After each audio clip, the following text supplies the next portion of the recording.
Ini akan muncul di screen, tapi boleh buka di Alkitab saudara. Kita baca bersama-sama ayat 18, 1, 2, dan 3. Dan ketika Yesus sedang berjalan menyusur danau Galilea, ia melihat dua orang bersaudara, yaitu Simon yang disebut Petrus dan Andreas, saudaranya. Mereka sedang menebarkan jala di danau, sebab mereka penjala ikan. Yesus berkata kepada mereka, "Mari, ikutlah aku, dan kamu akan kujadikan penjala manusia." Lalu mereka pun segera meninggalkan jalannya dan mengikuti dia. Dan setelah Yesus pergi dari sana, dilihatnya pula dua orang bersaudara, yaitu Yakobus anak Zebedeus dan Yohanes saudaranya, bersama ayah mereka. Zebedeus sedang membereskan jala dalam perahu. Yesus memanggil mereka dan mereka segera meninggalkan perahu serta ayahnya lalu mengikuti dia. Silakan duduk. Matius 4 ayat 18 sampai 22.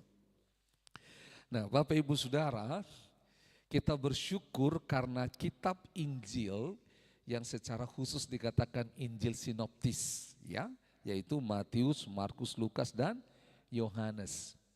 Kitab Injil ini, 4 kitab Injil ini ditulis dengan 4 penulis yang berbeda dan dengan 4 kacamata yang berbeda. Kita sudah bahas di dalam pertemuan Bible Study kita yang pertama. Nah, membaca Matius pasal 4 ini tidak bisa hanya ini saja. Kita akan merasa kok ada apa ya kejanggalan gitu. Sebenarnya Matius pasal yang keempat ini ada kisahnya dicatat di dalam Markus 1 ayat 16 sampai 20 dan Lukas 5 ayat 1 sampai 11. Kita pernah belajar bersama juga bahwa kitab tertua dari kitab Injil adalah kitab Markus. Sehingga disebut dialah yang menjadi kitab sumber. Ya, sehingga akhirnya Matius dan Lukas merefer kitab Markus sebagai sumbernya yang tertua. Menariknya juga ketika kita baca di dalam Matius pasal 4 ini, apa yang dilihat Matius, apa yang dilihat Markus, apa yang dilihat Lukas, dan apa yang dilihat Yohanes ketika digabungkan menjadi sebuah cerita yang lengkap.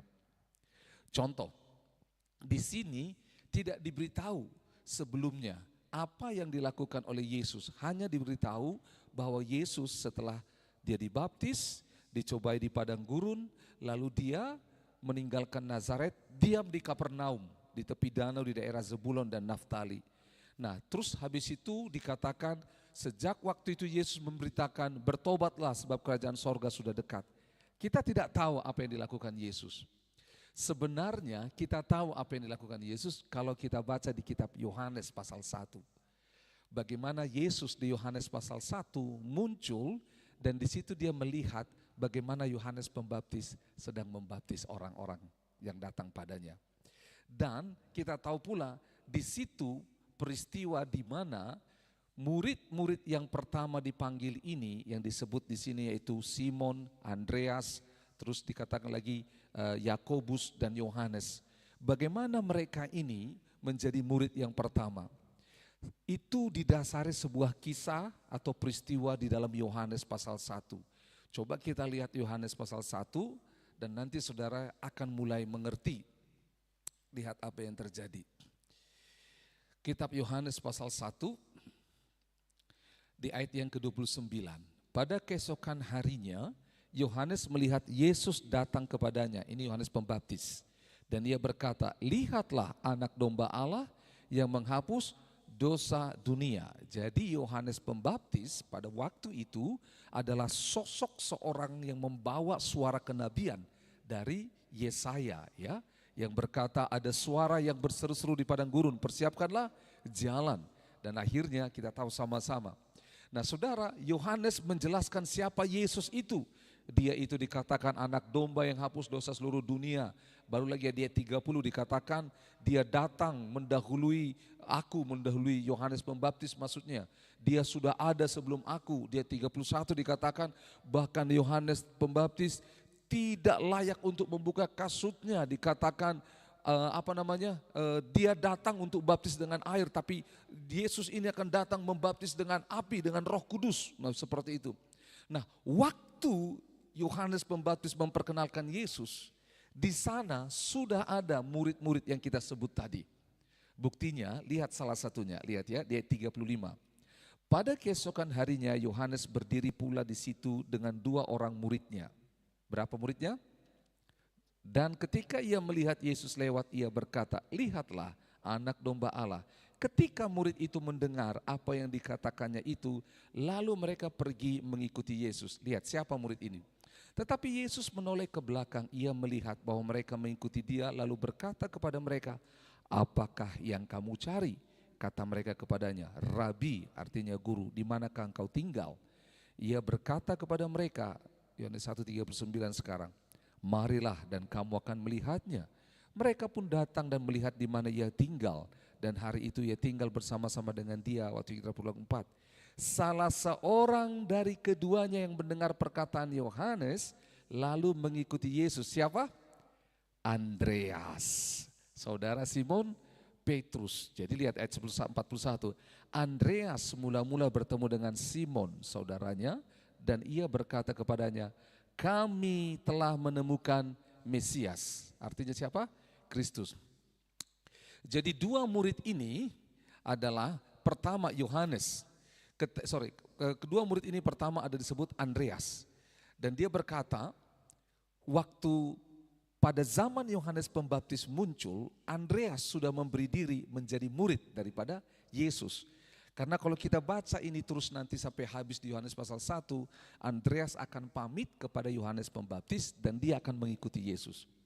Nah, jadi menarik sekali waktu dikatakan bahwa Andreas pertama kali melihat Yesus, ini adalah kredo pertama, pernyataan pertama yang menyatakan bahwa Yesus adalah Mesias. Ada 3 yang pernah kita dengar catatan di dalam Alkitab yang berkata bahwa dia Mesias. Yang pertama adalah pernyataan Andreas. Yang kedua adalah pernyataan siapa? Petrus. Yang ketiga pernyataan Maria ketika bertemu dengan Yesus setelah dibangkitkan, setelah bangkit dari kematian. Nah, jadi Andreas ini orang yang pertama. Nah, jadi saudara dengar baik-baik, pada saat itu kita kembali ke Matius pasal 4. Kita tahu sama-sama Andreas, Yohanes, Yakobus, dan siapa lagi? Petrus, mereka ini semua sudah pernah mendengar tentang Yesus. Tapi yang kontak langsung dengan Yesus pada saat itu kita tahu sama-sama adalah Andreas dan sebenarnya bersama dengan Yohanes. Mereka ini mengikuti Yohanes Pembaptis sebagai gurunya. Nah, tapi setelah Yohanes Pembaptis menjelaskan siapa Yesus, akhirnya 2 orang ini mengikuti Yesus. Dan bagaimana proses 2 orang ini akhirnya mengikuti Yesus, disinilah yang dikatakan ayat 18. Ketika Yesus sedang berjalan menyusur danau Galilea. Nah ya, ini menarik Bapak Ibu Saudara, dicatat di dalam sejarah atau komentari Alkitab, perjalanan Yesus selama ada di muka bumi itu sekitar 3.125 mil atau hampir 5.000 kilometer. Saudara bayangkan, selama Yesus di muka bumi. 5.000 kilometer itu dari mana ke mana ya? Dari sini ke Manado berapa kilometer? Saudara bayangkan, itu dicatat sejarah perjalanan Yesus di muka bumi kurang lebih sejauh 5.000 kilometer. Dia suka berjalan, dia menyusur danau Galilea, dia melihat 2 orang bersaudara. Yang pertama Simon yang disebut Petrus dan Andreas saudaranya. Nah, ini berbeda. Saudara, ada tafsiran yang berkata di kitab Matius ini ditulis namanya Simon duluan baru Andreas. Di Yohanes tadi kita baca yang muncul duluan siapa? Andreas baru Simon. Saudara, ada penafsir yang berkata bahwa kakak tertua adalah Andreas. Tetapi yang dipilih Tuhan menjadi murid yang terutama adalah siapa? Petrus. Itu artinya bahwa urutan kelahiran tidak menunjukkan bahwa kita urutan sebagai murid Kristus. Tidak berarti anak pertama akan menjadi yang terbaik. Atau anak kedua belum tentu yang tidak terbaik. Siapapun atas pemilihan Tuhan. Boleh sama-sama katakan atas pemilihan Tuhan. Itu sebabnya Yohanes 15 ayat 7 berkata, bukan kamu yang memilih aku, tetapi aku yang memilih. Nah, menarik. Jadi mereka sedang menebarkan jala di danau sebab mereka penjala ikan. Nah, ini kan lucu. Mereka menjelebarkan jala di danau, penjala ikan. Lalu 19 tiba-tiba Yesus bilang, mari ikutlah aku dan kamu akan kujadikan penjala manusia. Ayat 20. Lalu mereka langsung meninggalkan jalannya dan mengikut dia. Saudara, waktu saya pertama kali baca ini, apakah Yesus dengan kemahakuasaannya ngomong dan mereka langsung ikut? Nah, ternyata kenapa Andreas dan Petrus mau ikut Yesus? Pertama, kita baca di kitab Yohanes tadi, bahwa Andreas sudah mendengar siapa Yesus dari Yohanes Pembaptis. Bahkan Andreas itu memiliki sebuah keyakinan, berkata bahwa Yesus itu adalah Mesias. Tetapi ada peristiwa yang kedua yang dicatat oleh Lukas, coba lihat sama-sama.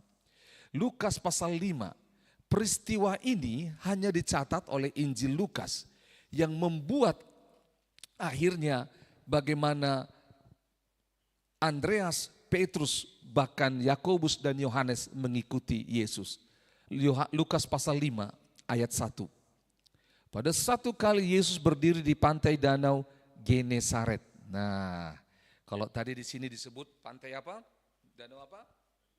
Danau Galilea. Saya sudah pernah khotbahkan di gereja. Genesaret, Galilea itu sama. Disebut lagi pantai danau Tiberias. Itu nama-nama kota di sana ya. Genesaret dari bahasa aslinya Kineret. Kineret itu seperti yang namanya tempat yang indah seperti bioharpa. Seperti itu ya. Nah, sedang orang banyak mengerumuni dia. Hendak mendengarkan firman Allah. Ia melihat dua perahu di tepi pantai. Dua perahu. Satu perahu punya siapa tadi kalau kita lihat Matius 4?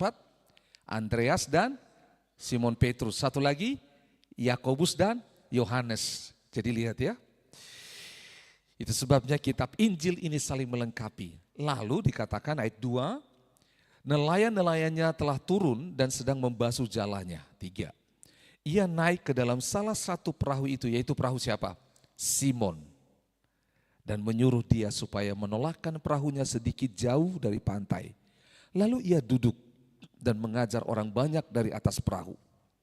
Setelah selesai berbicara, ia berkata kepada Simon, bertolaklah ke tempat yang dalam dan tebarkanlah jalamu untuk menangkap ikan. Lihat ayat 5. Simon menjawab dari pengalamannya, Guru, telah sepanjang malam kami bekerja keras dan kami tidak menangkap apa-apa. Tetapi karena engkau menyuruhnya, aku akan menebarkan jala juga. Stop sedikit dulu informasi. Kenapa Yesus ketika ada kerumunan orang banyak, kenapa dia harus naik perahu? Saudara, Yesus ini sangat pintar dan berhikmat. Kita tahu sama-sama, pagi, siang, sampai sore, angin itu bertolak dari mana? Dari laut menuju pantai, daratan. Sehingga Yesus memilih naik di atas perahu dan dia bicara. Sehingga dia nggak perlu ngomong keras, karena perkataannya akan dibawa apa? Angin. Sama kalau saudara lihat, kenapa ada tulisan khotbah Yesus di atas bukit? Saudara, kenapa khotbah di atas bukit? Sebenarnya kalau cari isinya, nggak ada tentang bukit. Tapi kenapa harus dibikin khotbah di atas bukit? Itu merupakan sebuah posisi di mana Yesus berbicara di atas di tempat yang lebih tinggi dan suaranya itu turun ke bawah sehingga semua orang bisa dengar. Karena saat itu belum ada pengeras suara. Jadi lihat betapa berhikmatnya Tuhan Yesus. Nah, dia masuk dan naik ke atas perahunya Simon dan dia berkata, tebarkan jalamu. Dia bilang sudah sepanjang malam. Tetapi karena engkau yang menyuruhnya, aku akan menebarkan jala juga.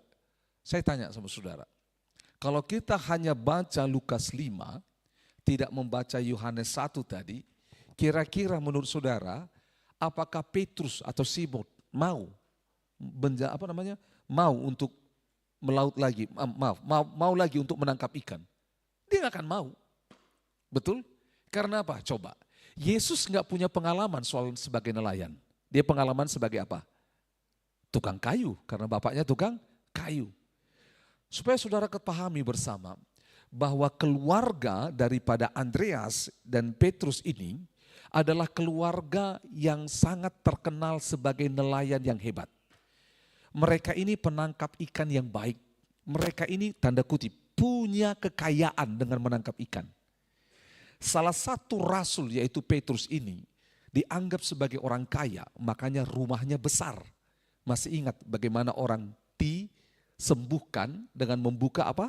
Atap rumah. Itu rumahnya Petrus. Rumah itu besar, semua orang masuk ke dalam. Saudara bayangkan bagaimana rumah bisa dibuka atapnya. Waktu kita baca rumah dibuka atapnya itu bukan dirusak. Tetapi memang struktur rumah itu bisa dibuka atasnya. Dan gak semua rumah bisa seperti itu. Hanya rumah orang yang tanda kutip berpenghasilan. Jadi Petrus dan keluarganya adalah orang yang memiliki nama baik sebagai nelayan.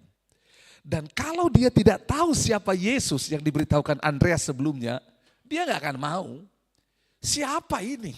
Gitu loh. Tapi karena dia bilang, dia itu Yohanes Pembaptis, dia bilang apa?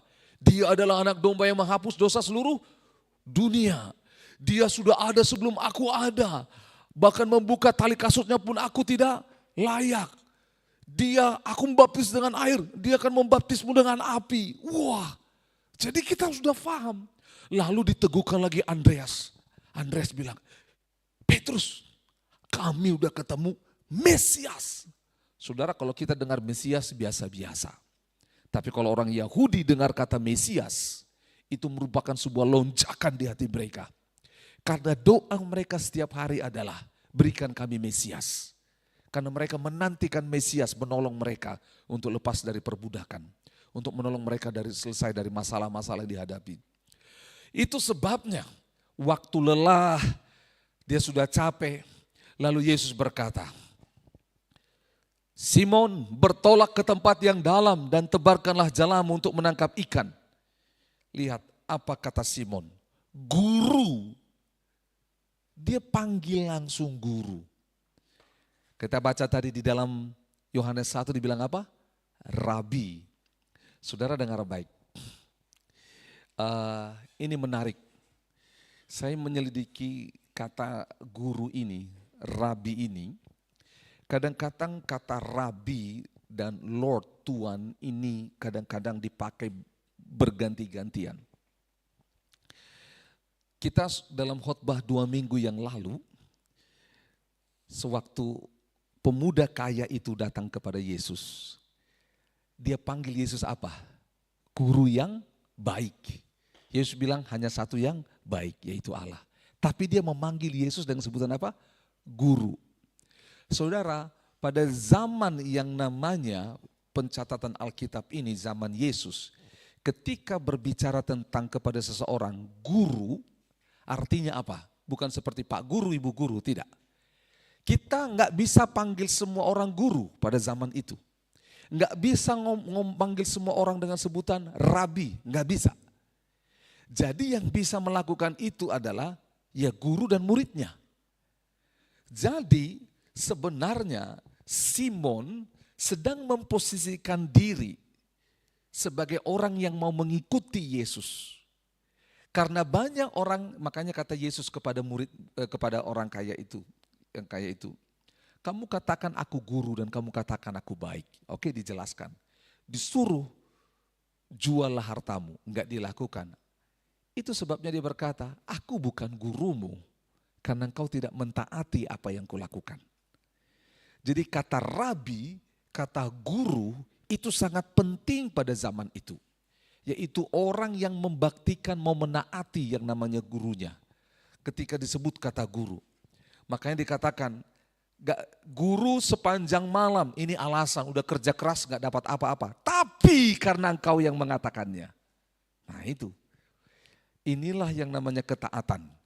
Kalau ada kata rabi, ada guru, itu ada unsur ketaatan. Engkau menyuruhnya. Ya. 6. Setelah mereka melakukannya, mereka menangkap sejumlah besar ikan sehingga jalan mereka mulai koyak. Lalu mereka memberi isyarat kepada teman-temannya di perahu yang lain supaya mereka datang membantunya. Perahu yang lain berarti perahu siapa? Yakobus dan Yohanes.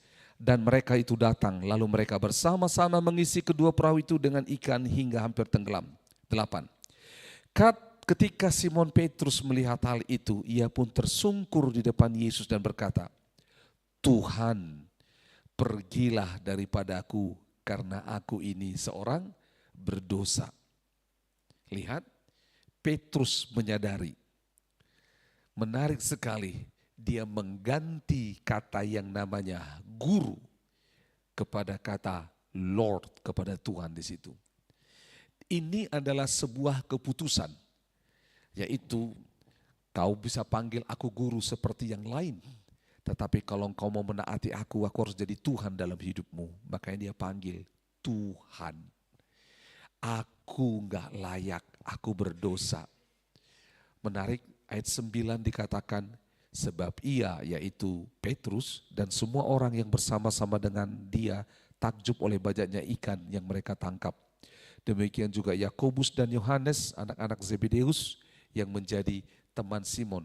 Kata Yesus kepada Simon, jangan apa? Takut. Mulai dari sekarang engkau akan menjala manusia. Sama seperti Matius pasal yang keempat. Jadi lihat, sebelum Matius 4 ayat 20 kita baca, ayat 4 19, Matius 4 ayat 19, Yesus berkata kepada mereka, mari ikutlah aku, kamu akan kujadikan penjala manusia. Sebelum Yesus ngomong itu, ternyata ada kisahnya. Betul ya? Jadi sudah paham, saudara lihat korelasi bagaimana Injil ini satu dengan yang lain saling melengkapi. Nah, menarik di sini kata penjala manusia. Nah, kalau penjala manusia, sebelumnya mereka penjala apa? Ikan. Coba ya.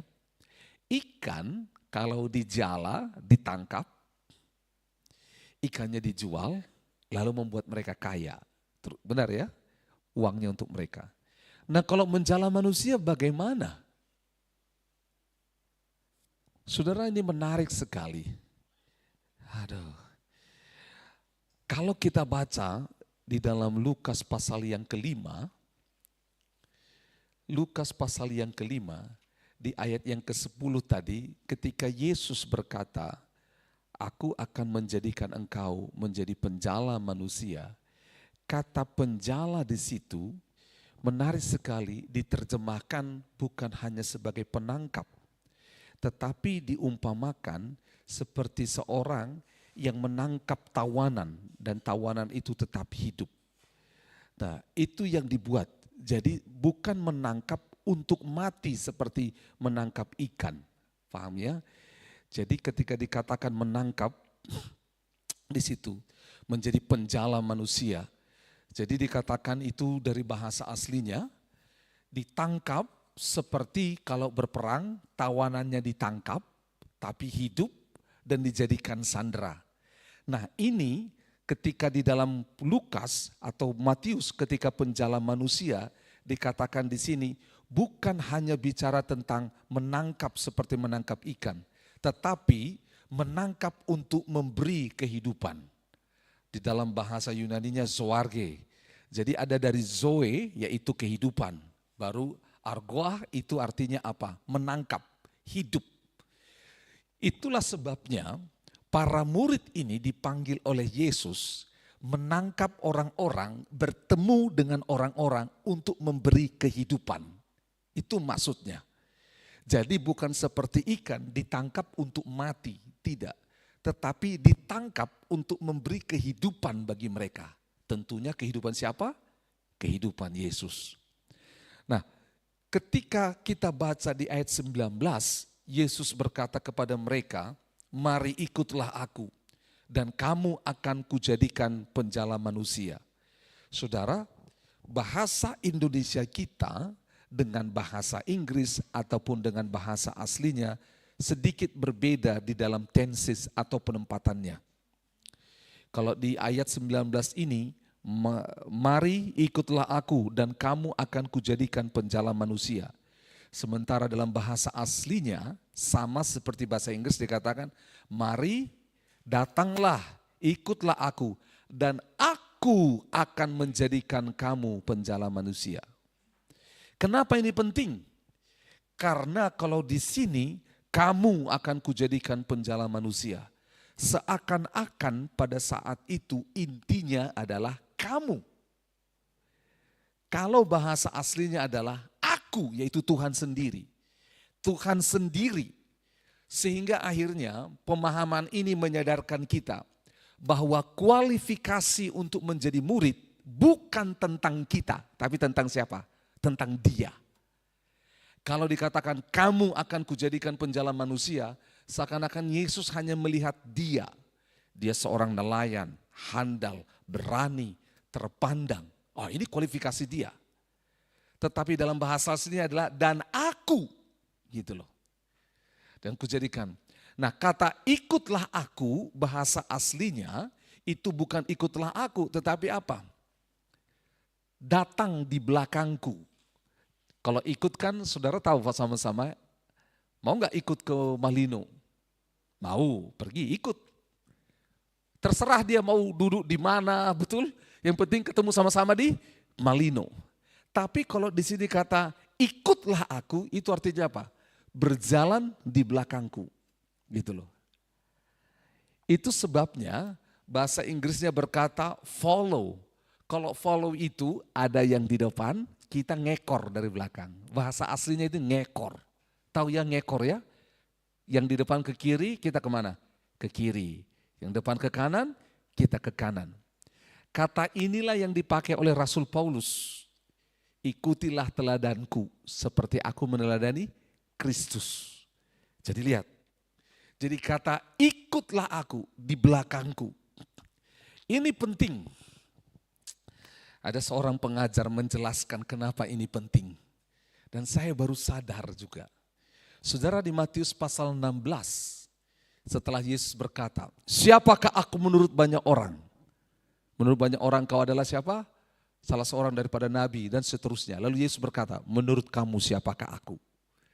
Tiba-tiba dari semua murid itu, Petrus menjawab, engkau adalah Mesias, anak Allah yang hidup.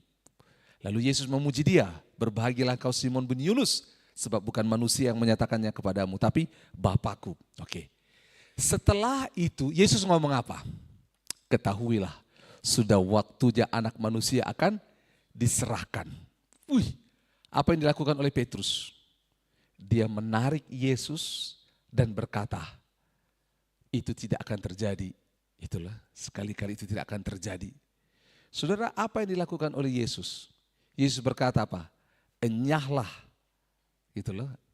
Enyahlah engkau iblis.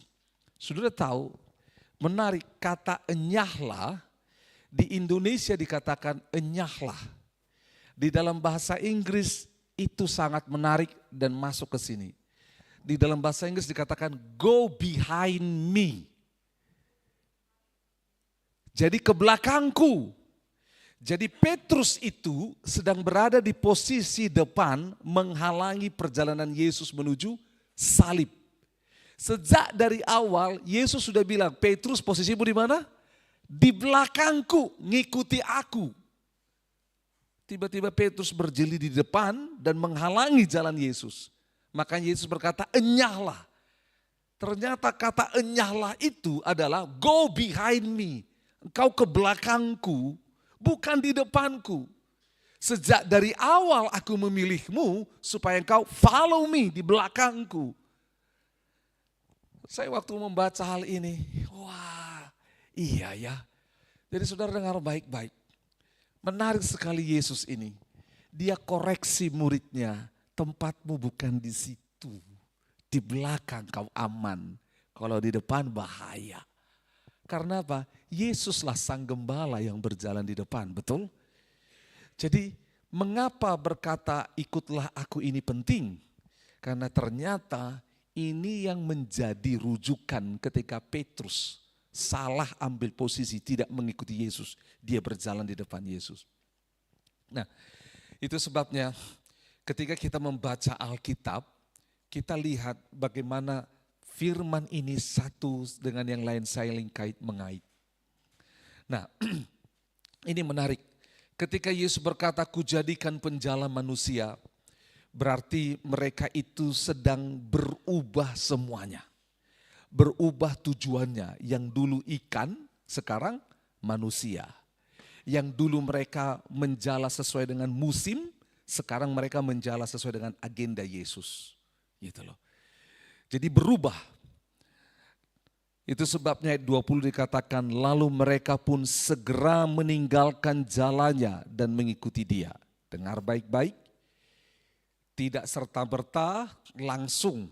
Tadi kita udah baca di Lukas pasal yang kelima, ada prosesnya, yaitu Yesus menunjukkan kemesiasan kuasanya.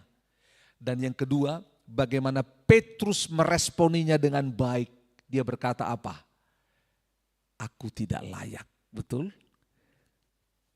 Dia bilang apa? Tuhan, aku harus pergi. Aku gak cocok denganmu. Petrus sedang mengambil kurikulum vitae-nya dan berkata, aku gak cocok untuk ikut denganmu. Jadi waktu Yesus panggil dia, ayo ikut bersama denganku. Petrus ini dalam hatinya, aku gak cocok, aku unqualified. Pergi daripada aku. Pergi. Dia bilang seperti itu. Karena apa? Aku ini seorang berdosa. Karena Petrus melihat perkataan Andreas menjadi benar. Yaitu apa? Kami telah menemukan Mesias. Waktu Petrus melihat Yesus sebagai Mesias, dia tahu bahwa Yesus ini adalah Mesias yang kudus dari Allah. Dan dia sadar sebagai berdosa. Makanya dia bilang, pergilah daripada aku. Karena tidak ada seorang pun yang layak di hadapan Tuhan. Posisi ini kita harus miliki. Kadang-kadang kita enggak sadar tentang siapa kita di hadapan yang Maha Kudus. Kita harus sadar bahwa kita orang berdosa. Kita harus sadar.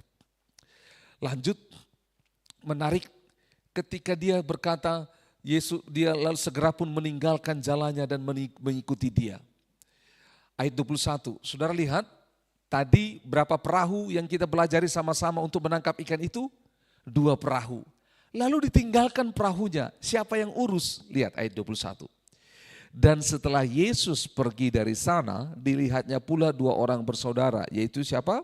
Yakobus anak Zebedeus dan Yohanes saudaranya. Bersama siapa? Ayah mereka, yaitu siapa? Zebedeus. Sedang membereskan jala di dalam perahu. Yesus memanggil mereka dan mereka segera meninggalkan perahu serta ayahnya lalu mengikuti dia. Jadi 2 perahu yang penuh dengan ikan itu tidak terbuang. Siapa yang urus? Zebedeus yang urus. Papanya Yakobus dan Yohanes. Saudara, ini menarik. Di sini jelas ada faktor yang ditinggalkan ketika mereka mengikuti Yesus. Yang pertama yang ditinggalkan adalah perahu. Ini bicara tentang pekerjaan, bicara tentang bisnis, bicara tentang panggilan mereka sebelum mengikut Tuhan. Saudara, apakah ini relevan hari ini? Saudara, pada zaman itu kalau seorang dikatakan mau menjadi murid dari seorang rabi, dari seorang guru, mereka itu harus hidup bersama dengan guru itu. Itu loh, hidup. Itu sebabnya waktu kita melihat film-film dulu-dulu, kita melihat wajah-wajah murid-muridnya Tuhan Yesus. Secara khusus Simon Petrus, saudara lihat wajahnya tua, betul? Menurut penafsir-penafsir, bahwa yang namanya Andreas, Petrus, Yakobus, Yohanes, semua mereka ini lebih muda dari Yesus. Karena apa? Rabi itu menjadi guru di atas 30 tahun. Dan muridnya adalah orang-orang yang di bawahnya. Secara khusus yang diprioritaskan adalah yang belum menikah. Karena apa? Karena kemanapun gurunya pergi, mereka harus ikut. Bayangkan kalau sudah menikah, sudah punya anak, istri, anaknya banyak. Kalau mau ikut, lalu nanya, guru. Nah, makanya saudara, ketika Yesus memberikan perumpamaan tentang dia memanggil orang-orang. Ada yang berkata, izinkanlah aku pulang lebih dahulu. Untuk apa? Untuk menjual atau mengawinkan kambing dombaku. Izinkan aku pulang lebih dahulu untuk menguburkan anu dan ini. Saudara, kenapa? Karena memang murid pada zaman itu adalah seseorang yang terlepas dari semua ikatan yang lain supaya dia hanya terikat pada gurunya. Itu sebabnya kita tahu sama-sama dalam perjalanan mengiring Yesus dikatakan ini menarik sekali. Bagaimana akhirnya mereka ini meninggalkan pekerjaannya. Untuk kita zaman hari ini, kita tidak perlu harus melakukan itu kecuali Tuhan berbicara. Mengapa? Karena pada zaman dahulu Yesus itu hadir secara fisik. Tapi saat ini Yesus tidak hadir secara fisik. Tetapi apa? Roh Kudusnya. Sehingga dimanapun kita berada, roh itu juga kita bisa bersama-sama dengan dia. Nah, jadi tidak harus. Kecuali kita dipanggil Tuhan untuk full melayani Tuhan. Itu ya. Yang kedua, yang ditinggalkan adalah harta benda. Coba lihat. Lihat perahunya penuh dengan ikan. Wah. Ditinggalkan. Mereka nggak bilang, guru kita jual dulu ya.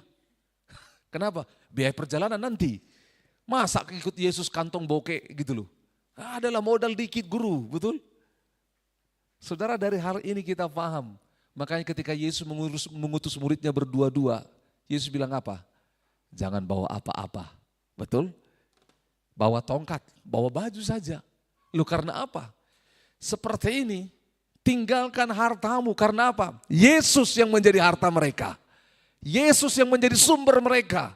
Dulu sumbermu ikan ini, sumbermu danau ini. Sekarang kau ikut aku, kata Yesus, aku sumbermu. Jadi gak perlu dana awal, gak perlu DP. Saudara melihat apa yang terjadi, menarik sekali. Tinggalkan hartanya. Lalu yang ketiga yang ditinggalkan, saudara tahu apa yang ditinggalkan? Keluarga, orang tuanya, bapaknya ditinggalin. Saya membayangkan kalau Zebedeus ini orang Indonesia, dia akan ngomong gini, hei gak sopan, selesaikan ini dulu baru pergi sana. Betul? Orang tua akan ngomong begitu, anak gak sopan. Gitu loh. Tapi Zebedeus ini orang Yahudi yang paham kalau Mesias, Tuhan yang bicara, tidak ada kata sabar. Ada kafi-kafa kalau disuruh apa-apa, sabar. Tidak ada kata sabar, langsung. Saudara masih ingat bangsa Israel ketika mereka berkemah di padang gurun, masih ingat ya, 40 tahun. Mereka masak, mereka acara apapun, tiba-tiba yang namanya tiang awan, tiang api itu bergerak. Kalau itu bergerak nggak pakai pamit-pamit. Bergerak dan mereka harus tunda semua harus ikut. Nah ini dia. Saudara lihat keluarganya ditinggal. Saudara makanya pernyataan Yesus barang siapa mengikut aku dia meninggalkan bapak, ibunya dan keluarganya. Itu sebabnya dia lakukan itu kepada murid-murid yang pertama ini. Gitu ya. Ditinggalkan. Terus ditinggalkan ayat 22 dan mereka segera meninggalkan perahu serta ayahnya lalu mengikuti dia. Mengikuti Yesus sebagai sumber segalanya. Mengikuti Yesus sebagai tujuan hidupnya. Mengikuti Yesus sebagai jalan hidupnya. Makanya ketika Yesus berkata Yohanes 14 ayat 6, akulah jalan kebenaran dan hidup. Yesus membuktikannya. Makanya ikut aku gitu loh. Aku jalannya.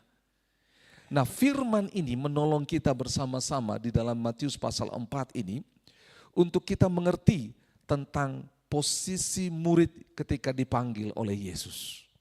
Jadi sudah paham ya? Jadi harus melihat sinkronisasi dari Matius ini, yaitu dari Markus, Lukas, dan dari Yohanes tadi. Kita lanjutkan 3 ayat terakhir. Ayat 23, 24, 25, Yesus mengajar dan menyembuhkan banyak orang. 23, kita baca dulu. Yesus pun berkeliling di seluruh Galilea.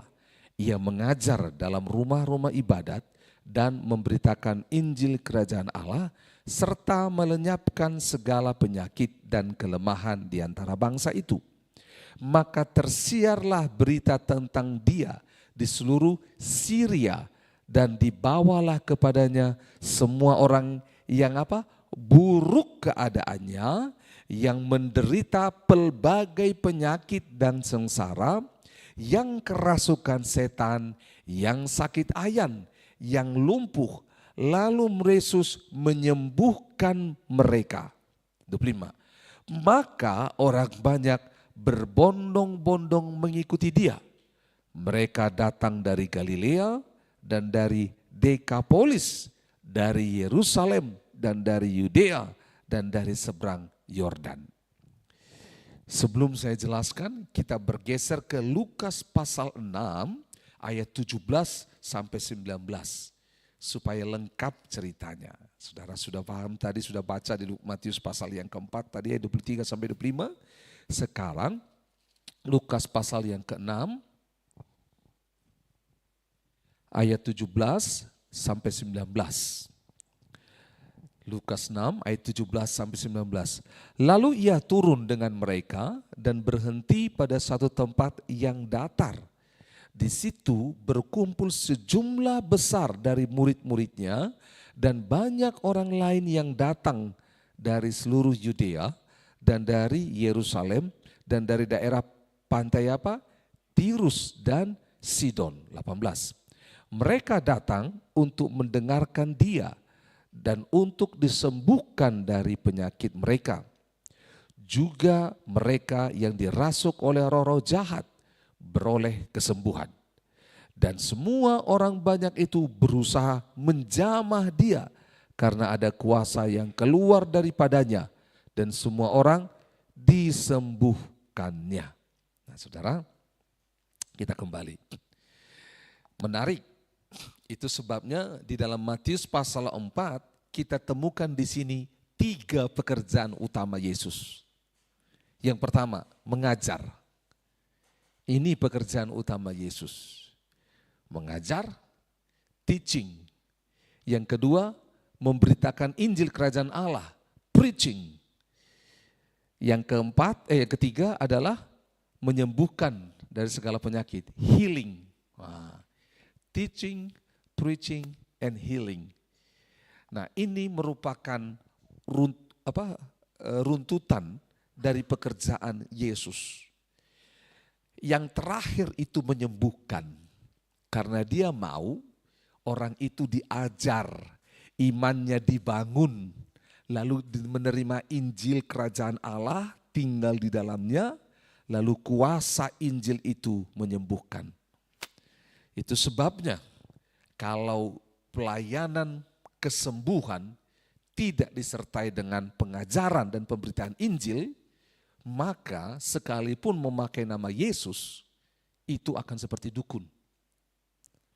Saudara masih ingat Simon yang mau membeli kuasa daripada para rasul ketika dia melihat bagaimana kuasa nama Yesus menyembuhkan. Dia hanya mau beli kuasa kesembuhan, healing, tapi dia enggak mau teaching dan enggak mau preaching. Saudara, menarik sekali. Inilah yang dialami oleh murid-murid. Maka model inilah yang diambil, diteladani oleh murid-murid pada zaman Yesus sampai pada zaman Yesus mati, murid-murid tetap mengerjakan ini. Mereka mengajar, mereka memberitakan Injil, dan mereka melenyapkan penyakit. Itu kehidupannya. Para murid ini, para murid.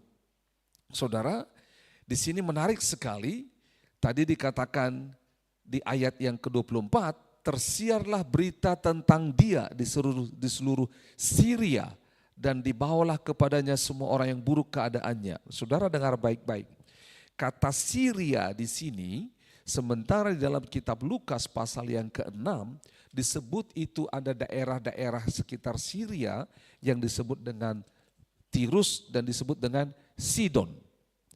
Kalau saudara fahami Syria, Tirus, dan Sidon, ini adalah daerah-daerah di mana orang-orang penyembah berhala yang tidak mengenal Allah. Atau daerah-daerah yang disebut non-Yahudi. Jadi lihat apa yang terjadi. Pada zaman Yesus, pengajaran Yesus, Injil kerajaan Allah yang disampaikan Yesus, dan kuasa kesembuhan yang disampaikan oleh Yesus itu bergerak. Kalau di sini ayat 17, seluruh Yudea, Yerusalem, Tirus, Sidon. Kalau saudara tangkap ini, itu sebabnya dalam Kitab Rasul pasal 1, dan kamu akan menerima kuasa kalau Roh Kudus turun ke atasmu, dan kamu akan menjadi saksiku di mana? Yerusalem, Yudea, Samaria sampai ujung bumi. Yerusalem dan Yudea itu daerah yang masih dipenuhi oleh orang-orang Yahudi. Tapi Samaria sampai ujung bumi adalah daerah yang bukan dihuni oleh orang-orang Yahudi. Penyembah berhala yang lain yang tidak menyembah Allah yang disembah oleh mereka. Jadi di zaman Yesus, janji Kisah Rasul 1 ayat 8 itu sudah Yesus lakukan. Sudah Yesus lakukan. Nah ya, sudah Yesus lakukan. Itu sebabnya korelasinya. Menarik sekali karena dikatakan mereka datang untuk mendengarkan dia dan untuk disembuhkan dari penyakit mereka. Dibuat sebuah pernyataan mendengarkan dia, mendengarkan pengajarannya lebih dahulu. Bukan mendapatkan kesembuhannya. Itu sebabnya masih ingat 10 orang kusta sembuh? Semuanya sembuh betul? Berapa yang kembali? 1 yang kembali. 9 hanya mengalami yang namanya healing. Tapi yang 1 ini kembali untuk mendapatkan teaching, pengajaran dari Yesus.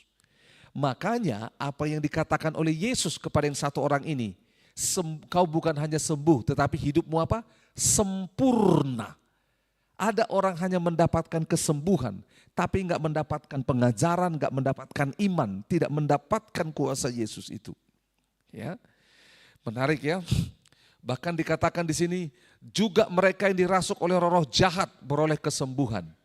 Jadi pada zaman itu semua orang-orang yang dirasuk roh jahat, bahkan zaman hari ini orang-orang yang dirasuk roh jahat itu menjadi sakit. Di sini dikatakan jelas lagi di Matius pasal 4 ayat 24 itu, maka tersiarlah berita tentang dia di seluruh Syria dan dibawalah kepadanya semua orang yang buruk keadaannya. Katakannya menderita pelbagai penyakit dan sengsara, yang kerasukan, yang sakit ayan. Kenapa harus dibuat sakit ayan, saudara?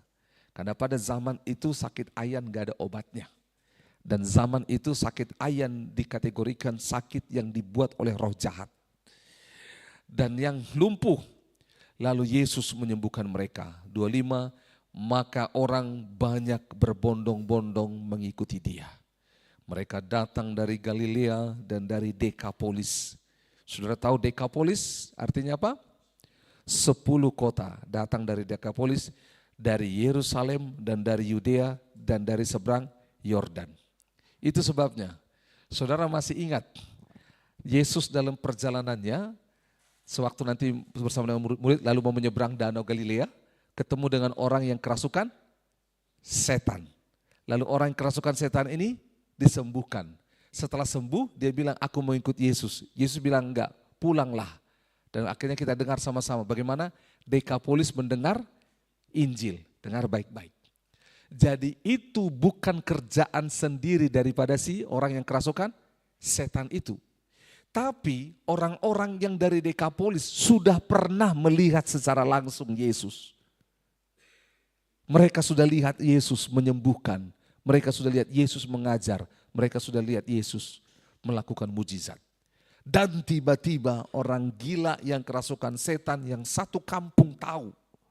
Tiba-tiba disembuhkan. Itu meneguhkan iman mereka. Inilah dalam bahasa lain, orang penginjilan bilang apa? Injil bergulung berlipat ganda. Ya, itu. Nah, kalau di Lukas pasal yang ke-6, ini bagian terakhir. Lukas pasal yang ke-6. dikatakan, dan semua orang banyak itu berusaha menjamah dia, terus dibilang, karena apa? Ada kuasa yang keluar daripadanya dan semua orang itu disembuhkannya. Saudara masih ingat ada sebuah mujizat tentang kuasa yang keluar daripadanya, yaitu siapa? Perempuan yang pendarahan itu. Makanya dia bilang, asal ku jamah saja jubahnya. Selain itu pernyataan dari kitab Mazmur, tapi itu juga sudah menjadi berita seantero mereka. Semua orang yang menjamah dia pasti sembuh. Jadi lihat bagaimana Injil ini membuka kisah ini. Itu sebabnya menarik. Bible study itu menolong kita melihat kisah secara lengkap. Kalau di khotbah hari Minggu susah membedahnya secara lengkap seperti ini. Dan menarik, pekerjaan Yesus ini sungguh luar biasa. Itu sebabnya pelayanan pertama Yesus dengan murid-murid langsung booming. Itu sebabnya karena apa? Yang pada saat itu ada banyak masalah yang belum bisa dijawab. Tidak bisa dijawab oleh kesehatan, yaitu sakit penyakit. Tidak bisa dijawab oleh ahli Farisi, orang Saduki, yaitu tentang orang-orang yang kerasukan setan ini. Tidak bisa dijawab. Yesus datang untuk menjawabnya. Itu sebabnya kehadiran Yesus ini menarik sekali. Satu bagian lagi yang kita lewatkan, di dalam Lukas pasal 6 dikatakan tadi, saya baca sekali lagi, di ayat yang ke-17, Lukas 6:17, lalu ia turun dan dengan mereka dan berhenti pada suatu tempat yang datar. Di situ berkumpullah sejumlah besar dari apa? Murid-muridnya dan banyak orang lain yang datang dari Yudea dan dari Yerusalem dan dari daerah pantai Tirus Sidon. Murid-muridnya. Saudara, ini menarik. Emang dari mana? Kan tadi dia bersama dengan muridnya. Kenapa dikatakan sejumlah besar dari murid-muridnya? Nah, dengar baik-baik. Mengapa kata murid-murid itu? Ini menarik. Kata murid di dalam perjanjian baru itu ditulis sebanyak 269 kali. Bayangkan, 269 kali. Lalu kata Kristen di dalam Alkitab perjanjian baru hanya ditulis 3 kali. Gitu loh. Jadi tujuan Yesus sebenarnya adalah menghasilkan murid. Saudara, dengar baik-baik, di Lukas pasal yang ke-6 di atas, di situ ditulis Yesus memanggil ke-12 rasul. Jadi dia membedakan murid-murid dan rasul. Rasul adalah orang yang dipilih Yesus secara khusus untuk bersama dengan dia, come after me, follow me, datang di belakangku. Gitu loh. Orang-orang inilah yang dipanggil oleh Yesus. Lukas mencatat ketika Yesus memilih orang-orang ini, Yesus berdoa semalaman untuk memilihnya. Tetapi 4 orang pertama dia sudah pilih sebelumnya. Begitu loh. Sebelum yang lain ini dipilih. Yaitu siapa tadi? Andreas, Simon Petrus, Yakobus, dan Yohanes. Murid-muridnya yang lain itu sejumlah besar muridnya, yaitu adalah orang-orang yang berkata rabi. Orang-orang yang mau mendengar perkataan Yesus. Tapi dengar, mereka belum tentu membuat Yesus menjadi Tuhan mereka. Lihat bagaimana Petrus tadi dari rabi beranjak menjadi apa? Tuhan. 12 rasul ini adalah orang yang dipilih oleh Yesus. Bukan hanya sebagai murid yang mengikuti dia, tetapi sebagai orang yang melihat Yesus sebagai Tuhan dalam hidup mereka. Ada satu hal yang tersembunyi yang saudara dan saya berpikir unik tentang Andreas. Kalau kita baca terus Alkitab, kita temukan ada 3 murid yang seling dibawa Yesus bersama-sama. 12 murid, kalau diperkecil menjadi 3. 3 ini siapa? Petrus, Yohanes, dan Yakobus. Murid yang terdekat. Buktinya murid inilah yang dibawa Yesus berdoa di taman Getsemani. Dan dari 3 orang murid ini, ada 1 murid yang paling dekat dengan Yesus. Yaitu siapa? Yohanes. Yang dia menyandarkan kepalanya kepada Yesus. Dan Petrus sampai cemburu. Betul? Karena Yesus berkata, seorang di antara kamu tidak akan mati. Itu loh ya. Dan kita tahu dialah murid yang terakhir mati. Namanya siapa? Yohanes. Saudara, padahal kita tahu tadi murid yang pertama dipanggil berapa? 4. Tapi Andreas tidak masuk menjadi 3 murid top 10-nya Yesus, top 3-nya Yesus. Di mana Andreas? Betul tidak? Saudara pernah berpikir seperti itu? Kita belajar dari Andreas tentang apa? Kerendahan hati. Dialah yang memperkenalkan Yesus kepada Petrus. Harusnya dia dong yang terbesar. Tapi tidak. Tidak. Dia rendah hati. Dia mengizinkan. Ada teolog yang lain berkata dia mengizinkan adiknya. Karena dia tahu kapasitasnya. Dia tahu adiknya. Dan dia merelakan, dia support. Itu sebabnya inilah yang dikatakan pelayanan Andreas. Yaitu menolong orang berjumpa dengan Yesus. Menolong orang untuk sampai kepada kapasitas maksimalnya. Dan dia rela di belakang layar tidak terlihat. Tapi kita tahu Yesus berkenan dengan Andreas. Itu sebabnya saudara, kalau kita dipercayakan Tuhan sesuatu, milikilah hati seperti Andreas. Tidak harus terkenal, tidak harus di muka panggung, tidak harus nama saya muncul, tidak harus saya. Yang penting Tuhan yang harus. Amin. Baik, sampai di sini Bible study kita malam hari ini. Kita akan menemukan kunci. Kita tahu sama-sama Bible study kita ada Bible study ADA. ADA itu yang pertama, aku dan Alkitab. ADA yang kedua, arti dan aplikasi. Ya, ADA yang ketiga itu ayat demi ayat. Nah, kita udah bahas tadi ayat demi ayat. Terus kita bisa temukan diri kita di dalam perikop ini. Dan sekarang kita temukan aplikasinya. Aplikasi yang pertama. Ketika Yesus memanggil murid-muridnya, dia tahu siapa yang tepat. Karena dia yang memanggil untuk kepentingannya. Jadi bagian kita adalah ikut dengan dia.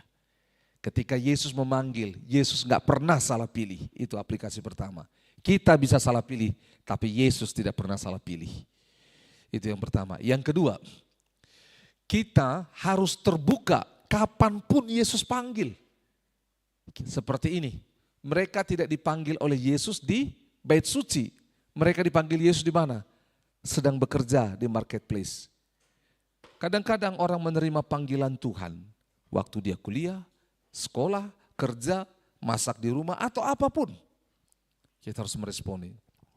Yang ketiga, sewaktu kita dipanggil oleh Yesus, maka ada hal-hal yang harus kita tinggalkan. Tadi bilang meninggalkan pekerjaannya. Meninggalkan apa lagi? Meninggalkan harta bendanya. Meninggalkan keluarganya. Dan meninggalkan tujuan hidupnya ya. Itu loh. Jadi kita harus tinggalkan. Nah, yang ketiga, keempat, ketika kita menerima panggilan Yesus, maka posisi kita ada di belakang Yesus, mengikut Yesus, meneladani Yesus. Kalau bahasa lainnya adalah mimik Yesus. Yesus ke kiri, kita ke kiri, Yesus ke kanan, kita ke kanan. Meniru dia, meneladani dia sepenuhnya. Sehingga apa yang terjadi? Pada akhirnya waktu kita mengikuti dia, tujuan hidup kita adalah tujuan dia. Tujuan hidup kita adalah dia karena dialah yang adalah jalan, dialah sumber segala kehidupan kita. Nah, ini 5 poin yang kita temukan aplikasi daripada ayat 18 sampai 22. Aplikasi dari ayat 23 sampai 25. Yang pertama, bahwa peran Yesus adalah mengajar, memberitakan Injil, melenyapkan segala penyakit. Teaching, preaching, and healing. Itu yang dikerjakan. Hendaknya lah hidup kita sebagai murid Yesus. Kita menjadi orang-orang yang mengajar firman Tuhan. Orang-orang yang memberitakan Injil Kerajaan Allah. Dan dengan kuasa Allah kita melenyapkan segala penyakit. Ini panggilan kita sebagai murid Kristus. Ya. Selanjutnya, aplikasi selanjutnya adalah apa yang terjadi lewat semua pelayanan ini yang tersiar adalah tentang Yesus. Yesus yang tersiar. Kuasanya, Mesias, panggilannya, kemuliaannya, bukan murid-murid, bukan kita, tetapi Yesus yang dimuliakan. Yesus yang dimuliakan. Yang terakhir aplikasinya adalah dampak daripada pelayanan kita. Dampak pelayanan itu adalah orang banyak dikatakan berbondong-bondong, sejumlah besar orang, semua ini dari berbagai macam tempat, dari berbagai macam suku, dari berbagai macam latar belakang kepercayaan. Mereka mengikut yang namanya Yesus. Inilah yang kita harapkan terjadi lewat seluruh hidup kita. Oleh sebab itu berharap ketika kita semua ada di tempat kita berada, di sekolah, di kampus, tempat kita bekerja, kita sadar bahwa semua yang kita kerjakan adalah melayani Tuhan. Amin. Dan itu membuat banyak orang di sekeliling kita berbondong-bondong mengikuti Yesus yang kita ikuti. Sampai bertemu dalam Bible Study minggu depan. Tuhan Yesus memberkati. Mari kita berdoa. Tuhan Yesus, kami bersyukur untuk firman-Mu. Kalau Engkau memanggil Andreas, Simon Petrus, Yakobus dan Yohanes untuk mengikuti Engkau. Kami berdoa, panggillah hidup kami semua Tuhan untuk mengikuti Engkau. Kalau Andreas, Engkau beri pemahaman dan dia menangkap, memandang Engkau Yesus adalah Mesias dengan caramu. Dan Engkau punya cara yang berbeda untuk memperkenalkan ketuhananmu, kemesiasanmu kepada Simon Petrus. Tunjukkanlah kepada kami ya Tuhan. Bukakan, singkapkan kepada kami ketuhananmu, kemesiasanmu ya Tuhan. Tunjukkan kepada kota ini, tunjukkan kepada bangsa ini ketuhananmu, kemesiasanmu. Oleh sebab itu, pakailah kami sebagai orang-orang yang mengalami kasih, kuasa dari Engkau ya Tuhan. Untuk membawa kemesiasan-Mu, membawa kasih-Mu, membawa kuasa-Mu kepada orang-orang banyak. Karena banyak orang membutuhkan Engkau. Terima kasih Tuhan. Dan kalau malam hari ini kami merasa mengikut Tuhan berat, kami harus meninggalkan banyak hal. Tuhan kami berdoa, berbicara kepada kami. Berbicara kepada kami. Mungkin kami untuk mengikuti panggilan Tuhan, meninggalkan keluarga, meninggalkan mimpi masa lalu kami, meninggalkan harta. Dan itu tidak mudah. Tapi tolonglah kami seperti murid-murid-Mu, memandang Engkau Tuhan. Engkau melebihi keluarga kami. Engkau melebihi harta kami. Engkau melebihi mimpi-mimpi cita-cita kami. Tolong kami memandang Engkau lebih dari segalanya. Sehingga hati kami tidak terikat dengan hidup-hidup yang lama. Tetapi kami terikat kepadamu. Terima kasih Yesus.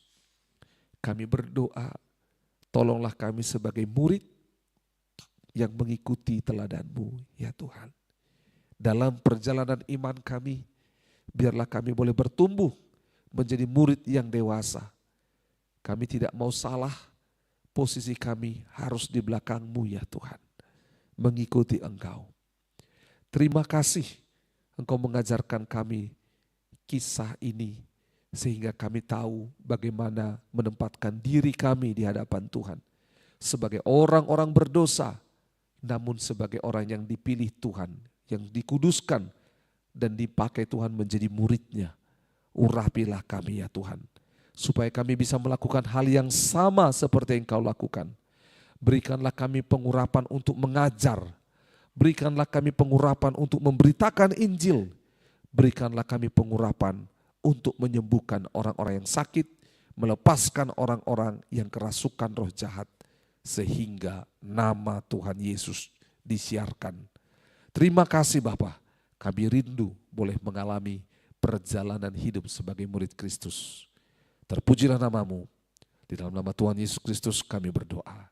Haleluya. Sama-sama kita katakan amin.